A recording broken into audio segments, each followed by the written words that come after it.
Hello friends, welcome to another WordPress tutorial. इस video में हम ये देखेंगे कि आप अपनी वर्डप्रेस वेबसाइट के अंदर टेबल्स को किस तरह से ऐड कर सकते हैं। देखिए, वर्डप्रेस की जो पोस्ट हैं या पेजेस हैं या किसी भी वेबसाइट की अगर हम बात करें तो उसके अंदर इंटरेक्टिव एलिमेंट्स जैसे कि इमेजेस हो गए या फिर वीडियोस हो गए या फिर टेबल्स हो गई, यानी कि ग्राफिक का यूज़ हो गया। अलग अलग तरह की चीज़ों का यूज़ करना इंपॉर्टेंट रहता है ताकि जो है एक मोनोटोनी ना बनी रहे और यूज़र जब पढ़ते हुए उसको पढ़ने में मतलब उसको अच्छा लगे। तो एक ही तरह का कंटेंट अगर हम टेक्स्ट टेक्स्ट टेक्स्ट ही लिखते जाएंगे तो वो फिर थोड़ा सा ख़राब लगता है। तो इसीलिए हम चीज़ों को ऐड करते हैं टेबल्स की फॉर्म में। अगर हम कुछ ऐड करते हैं तो वो पूरी इन्फॉर्मेशन यूज़र को एक ही जगह पे मिल जाती है। तो वीडियो में हम ये देखेंगे कि टेबल किस तरह से ऐड करना है। हम जो वर्डप्रेस का डिफ़ॉल्ट टेबल है उसको भी यूज़ करेंगे और एक प्लगइन का यूज़ करके भी हम टेबल को ऐड करके देखेंगे। तो चलिए शुरू करते हैं। तो सबसे पहले मैं आपको जो है इसके अंदर एक डिफ़ॉल्ट जो वर्डप्रेस का टेबल का ब्लॉक है उसको यूज़ करके एक टेबल बना के दिखा देता हूँ। जैसे कि मान लीजिए हमारे पास एक पोस्ट है, मैं कोई भी पोस्ट ओपन कर लेता हूँ। तो मैंने यहाँ पर सपोज़ ये वाला पोस्ट को ओपन कर लिया। तो ये मान लीजिए मेरे पास एक पोस्ट ओपन हो चुकी है। अब मुझे यहाँ पर सपोज़ टेबल ऐड करना है। तो हमें यहाँ पर क्या करना होगा, टेबल लिखना होगा। तो ये वर्डप्रेस का जो डिफ़ॉल्ट टेबल है वो हमारे पास यहाँ आ जाएगा। अब इसके अंदर आपको कितने नंबर ऑफ कॉलम्स रखने हैं और कितने नंबर ऑफ रोज रखने हैं। कॉलम्स मतलब इस तरह से वर्टिकल लाइंस और रोज मतलब इस तरह से हॉरिजॉन्टल लाइंस। ठीक है, तो सपोज मैं यहाँ पर 4 कॉलम और 5 रोज ऐड कर देता हूँ। तो ये हमारे पास टेबल जो है एक तरह से बन गया है। ठीक है, तो अगर मैं यहाँ पर लिखूँ तो मान लीजिए मैंने इस तरह से टेबल में प्रोडक्ट ऐड किया, प्रोडक्ट का प्राइस ऐड किया और यहाँ पर उसका रेटिंग ऐड किया और मोर पे ऐड कर दिया इसके अंदर। अब इसका अगर आपने ऊपर एक हेडिंग ऐड करनी है तो यहाँ पर टेबल की जो पूरी सेटिंग है वो यहाँ आ जाएगी। अगर आप हेडर सेक्शन को ऑन कर देंगे तो यहाँ पर आपकी जो है पूरा हेडर आ जाएंगे। अगर यहाँ पर हमें कुछ नहीं रखना है हम इसको खाली छोड़ सकते हैं, या फिर यहाँ पर हम प्रोडक्ट्स लिख सकते हैं और यहाँ पर हम प्राइस लिख सकते हैं, यहाँ पर हम रेटिंग लिख सकते हैं। ठीक है, और यहाँ पर हम मोर इन्फो लिख सकते हैं। तो इस तरह से आप ऐड कर सकते हैं। अब अगर आपको फुटर सेक्शन भी ऐड करना है तो वो आप यहाँ से ऐड कर सकते हैं। नॉर्मली फुटर सेक्शन की ज़रूरत नहीं है। तो ये तो हो गया इसका जो है डिज़ाइन। अभी इसके अंदर कलर वगैरह किस तरह से करने हैं, जैसे स्टाइल की बात करें तो ये डिफ़ॉल्ट है।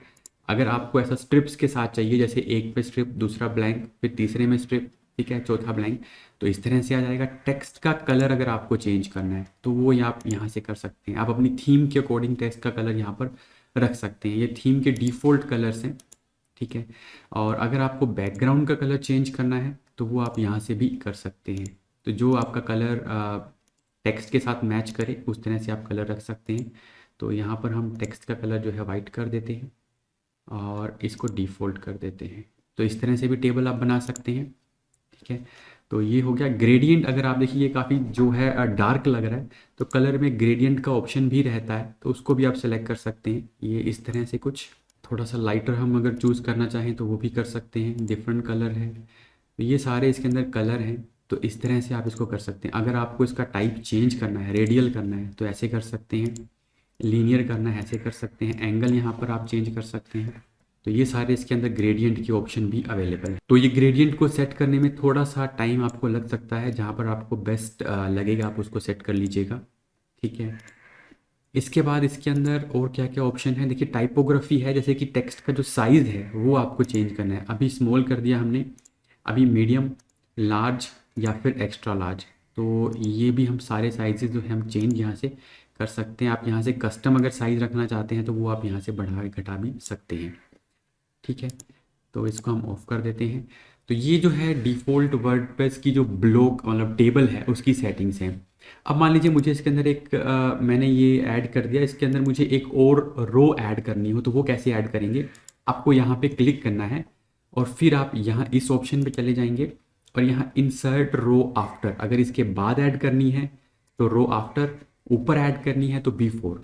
ऐसे ही कॉलम ऐड करना हो तो यहाँ पर कहीं पे भी क्लिक करेंगे और यहाँ इस ऑप्शन पे जाएंगे और इंसर्ट कॉलम आफ्टर या इंसर्ट कॉलम बिफोर यहाँ पर ऐड कर सकते हैं। किसी रो को अगर डिलीट करना है, सपोज इस रो को हमें डिलीट करना है तो यहाँ जाएंगे और यहाँ पर सारे ऑप्शन है डिलीट रो। कॉलम को डिलीट करना है तो यहाँ जाएंगे और यहाँ पर आप जो है कॉलम को भी डिलीट कर सकते हैं।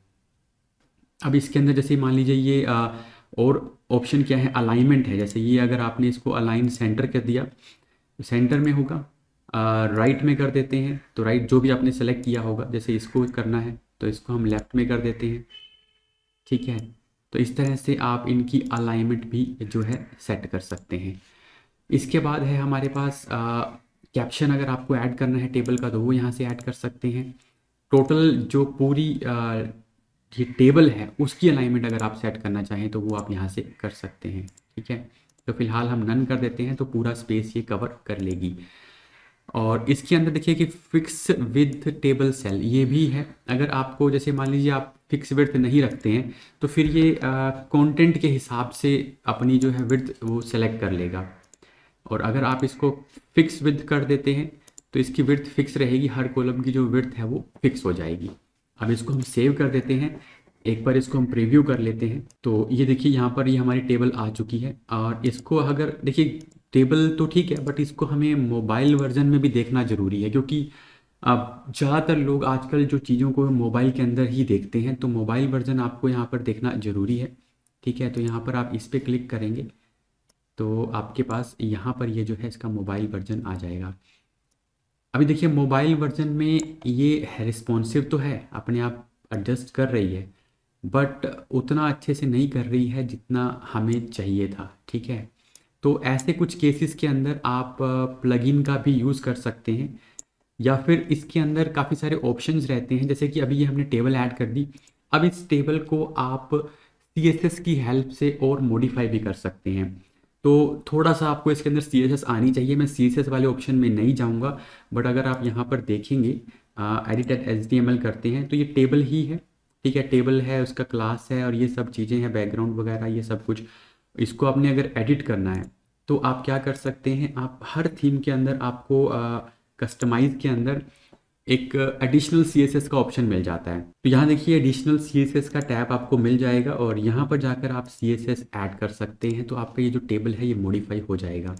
अब बात आती है कि ये वाले टेबल में हमें ज़्यादा ऑप्शन नहीं मिल रहे, तो उस केस के अंदर हम क्या करेंगे, हम टेबल का एक प्लगइन यूज़ कर लेंगे। तो प्लगइन को ऐड करने के लिए आप प्लगइन्स पे चले जाएं और ऐड न्यू प्लगइन पे क्लिक कर दें और यहाँ पर सर्च कर लें WP टेबल बिल्डर।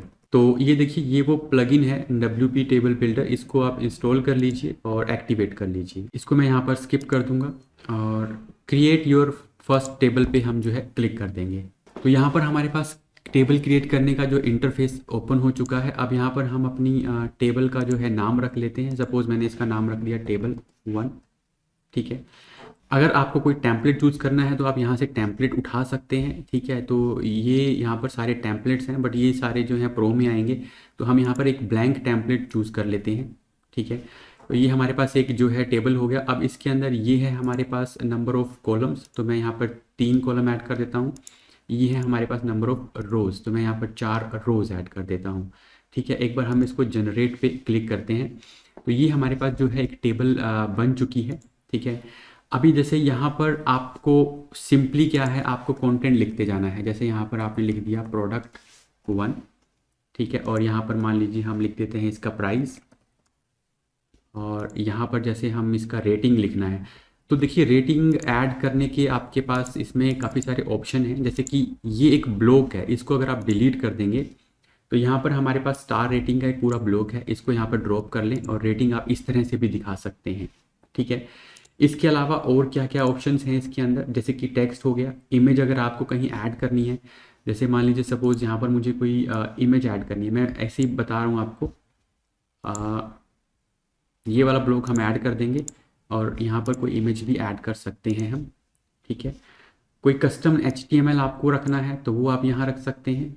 ये यहाँ पर हम इसको रख देते हैं।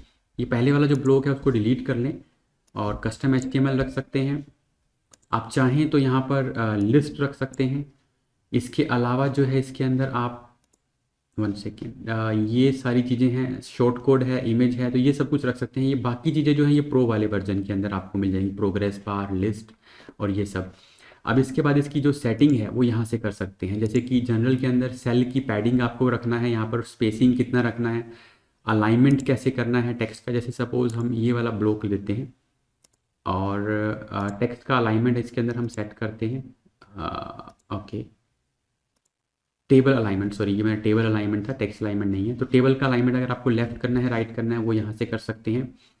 टेबल की विड्थ है, तो ये सब चीज़ें हैं, कुछ चीज़ें पेड में हैं। फ़ॉन्ट का स्टाइल ये पेड के अंदर मिलेगा आपको। टेबल का अगर आपको बॉर्डर ऐड करना है तो वो आप यहाँ से कर सकते हैं, जैसे अभी देख रहे हैं आप बॉर्डर आ रहा है, बॉर्डर का कलर आपको चूज़ करना है तो वो आप यहाँ से कर सकते हैं।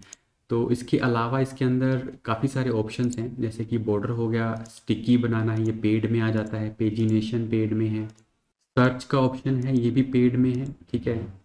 टाइल्स के अंदर हमारे पास अगर मान लो CSS ऐड करनी है तो वहाँ पे जाकर ऐड करने की ज़रूरत नहीं है। Disable theme style for table, अगर थीम का जो स्टाइल है उसको डिसेबल कर सकते हैं, और यहाँ पर अपना CSS भी जो है हम ऐड कर सकते हैं।